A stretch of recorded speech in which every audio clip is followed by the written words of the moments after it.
அண்ணன் செங்கோட்டையன் அவர்கள் அமைதியானவர் தான், மென்மையானவர், ஆனால் ரொம்பவும் அழுத்தமானவர்.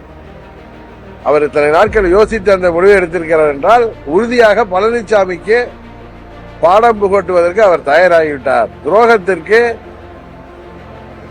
நோபல் பரிசு கொடுப்பதற்கு அவர் தயாராகிவிட்டார் என்பதுதான் அவருடைய நடவடிக்கைகள் தெரியுது. இப்ப அவர் போய் சேர்ந்திருக்க கட்சியிலையும் புரட்சி தலைவர் படத்தை தான் அவங்க வச்சிருக்காங்க. அதனால அம்மாவுடைய வச்சு நீங்க பெருமைப்படணும். அது என்ன பேசு பொருளாவது?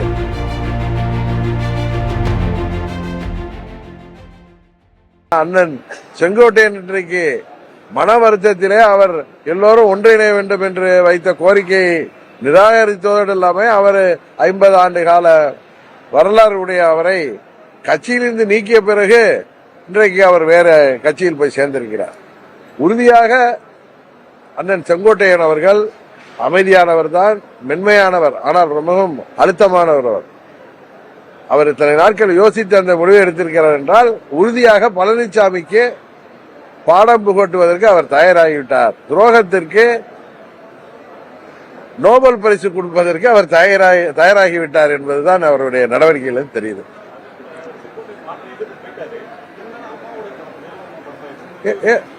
ஏன் என்ன பேச பொருள்? அவர்லாம் அம்மா தலைவரோட தொண்டர், அவர்கள் இதயத்தில் அவர் இருக்காரு.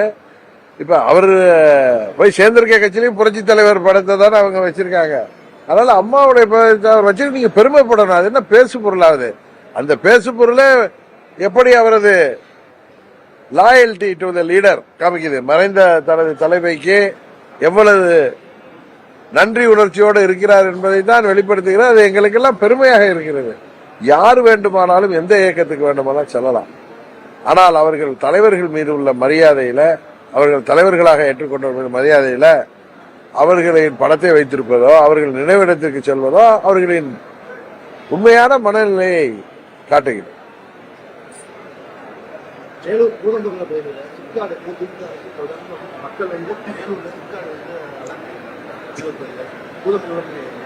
பொதுமக்கள் அந்த கிராமத்தில் தொடர்ந்து இருக்குது. இருந்தாலும் அதை மீறி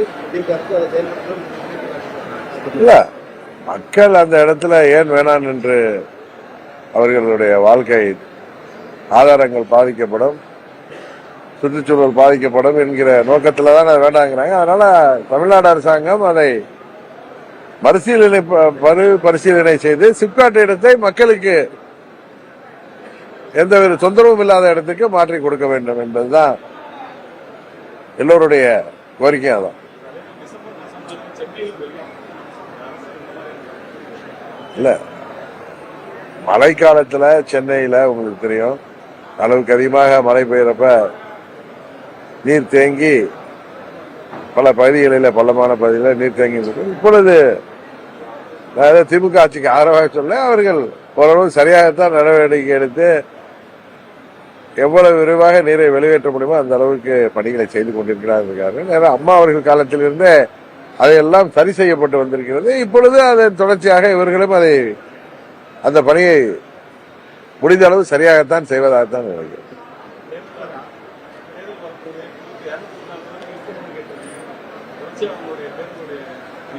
அது இப்பதான் நிறைய தொகுதிகளில் சென்று நிர்வாகிகளை, குறிப்பாக கிளை செயலாளர்கள், வட்டச் செயலாளர்கள், ஒன்றிய செயலாளர்கள், ஊராட்சி செயலாளர்கள், பேரூராட்சி செயலாளர் மாத்திரமல்ல நிர்வாகிகள் எல்லாம், அனைத்து நிர்வாகி இவர்கள் தான் எங்கள் இயக்கத்தை இயக்கிக் கொண்டிருப்பவர்கள். தேர்தல் போது இவர்கள் தான் பூத்து வாரியாக கட்சியை வாக்கு சேகரித்து கட்சிக்கு வெற்றி வாய்ப்பை உருவாக்கி தரக்கூடியவர்கள். அவர்களை சந்தித்து வருகிறேன். அடுத்த கட்டமாக பொதுக்கூட்டம், அது பிறகு தேவையானால் தெருமுனை பிரச்சாரங்களை தொடரும்.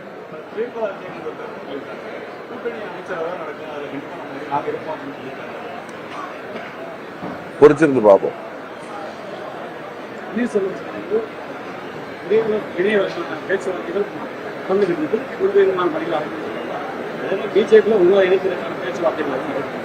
என்கிட்ட யாரும் பேசலாம். செப்டம்பர் 1 வந்ததுக்கு அப்புறம் சிலவர் நட்பு ரீதியாக பேசுவார்களே தவிர என்னிட்ட மீண்டும் நான் என்டிஏ கூட்டணிக்கு வர வேண்டும் என்றெல்லாம் யாரும் என்கிட்ட பேசல.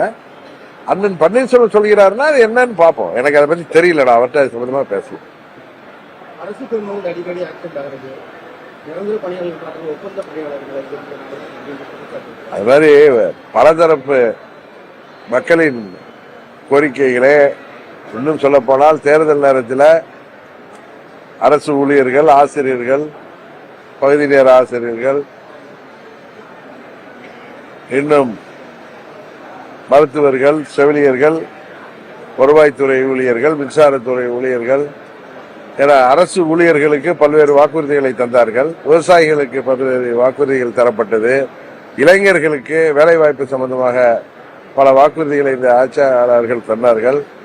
மாணவர்கள் என அனைத்து தரப்பு மக்களுக்கும், நெசவாளர்கள் என மாற்றுத்திறனாளிகள் கூட இன்றைக்கு போராடுகின்ற நிலைதான் இந்த ஆட்சி இருக்கிறது.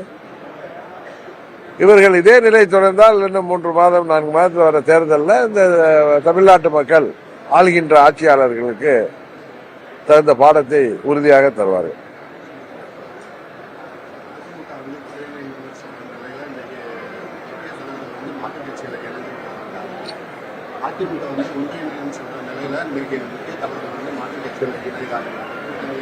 அதை நீங்க அவர்களை தான் கேட்கணும். இது அமமுக கேட்கக்கூடிய கேள்வி கிடையாது. அதிமுக இன்னைக்கு அதிமுக எமதிமுக எடப்பாடி திமுக கேட்க வேண்டிய கேள்வி. டயா பூஸ்டர் சுகருடைய ரிமோட் கண்ட்ரோல் இனி உங்க கையில. அனைத்து மருந்து கடைகளிலும் கிடைக்கும். செய்திகளை உடனுக்குடன் தெரிந்து கொள்ள கீழ்கண்ட கேபிள் மற்றும் டிடிஎச் நெட்வொர்க்குகளில் எம்நாடு செய்தி தொலைக்காட்சியை காணுங்கள். பாதகம் செய்பவரை கண்டால் நாம் பயம் கொள்ளலாகாது பாப்பா. மோதி மிதித்து விடு பாப்பா, அவர் முகத்தில் உமிழ்ந்து விடு பாப்பா. அண்மை செய்திகளை உடனுக்குடன் தெரிந்து கொள்ள இணைந்திருங்கள் எம்நாடு தொலைக்காட்சியுடன்.